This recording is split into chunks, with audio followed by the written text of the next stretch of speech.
is everything that we introduce today is what we want to do in the future. It is everything connected to three topics: Marina Militare, there is diver, and there is the, we say, lifestyle connection, Italia, beauty from artistic part, from architecture, fashion, design.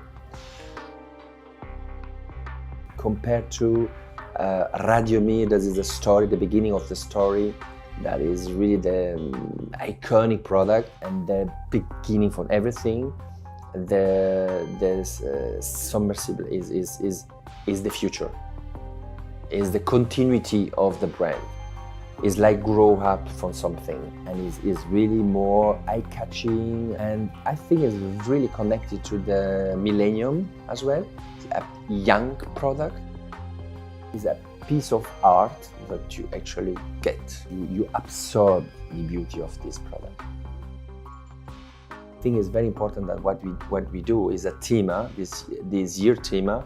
It is a submersible, so we want to work on it. Next year we will work on other things, a new thema, but it will be always related to the ocean, to the water, to the wave, to the dangerous masculinity.